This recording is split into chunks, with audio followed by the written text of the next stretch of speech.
বরিশাল নগরীর সিএনবি রোডে কারভার্ড ভ্যানের চাপায় রিকশা আরোহী নারী নিহত।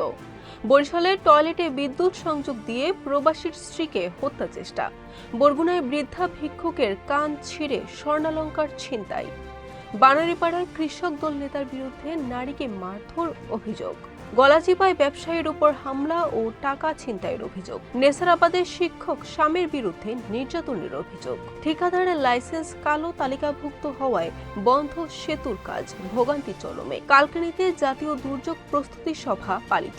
আসসালামু আলাইকুম, বরিশাল নিউজ থেকে রাত ৯টার শীর্ষ সংবাদ আমি ফারহানা করিম তুলি। এতক্ষণ শুনলেন সংবাদ শিরোনাম, এখন বিস্তারিত।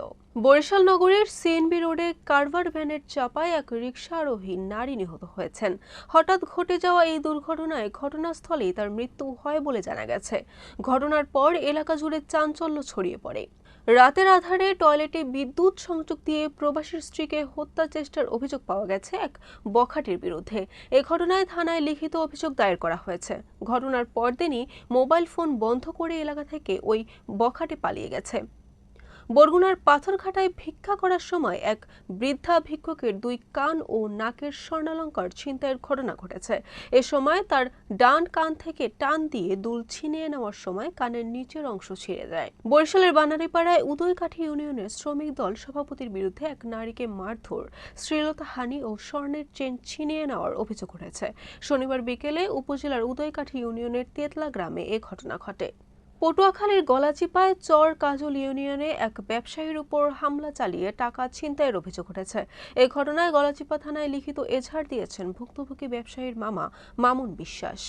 পিরোজপুরের নেসারাবাদে উপজেলায় শিক্ষক স্বামীর বিরুদ্ধে ধারাবাহিক মানসিক ও শারীরিক নির্যাতনের শিকার হয়ে মানবেতর জীবনযাপন পার করছেন এক শিক্ষিকা, এমন অভিযোগ উঠেছে। বিষয়টা নিয়ে স্থানীয়ভাবে উদ্বেগ দেখা দিয়েছে। সরকারি কাজে নানা অনিয়মের অভিযোগে ঠিকাদারের লাইসেন্স কালো তালিকাভুক্ত হওয়ায় সেতু নির্মাণ কাজ আটকে আছে। সেতুটির আয়ুষ্কাল শেষ হয়ে 3 বছর আগে। পুরনো সেতু অপসারণ করে নতুন ব্রিজ নির্মাণের কাজ শুরু হলেও বর্তমানে তা বন্ধ রয়েছে। দুর্যোগ প্রস্তুতি লড়ব, তারুণ্যের বাংলাদেশ করব, এই স্লোগানকে সামনে রেখে মাদারীপুরের কালকিনিতে জাতীয় দুর্যোগ প্রস্তুতি দিবস 2026 পালিত হয়েছে। বরিশাল নিউজ।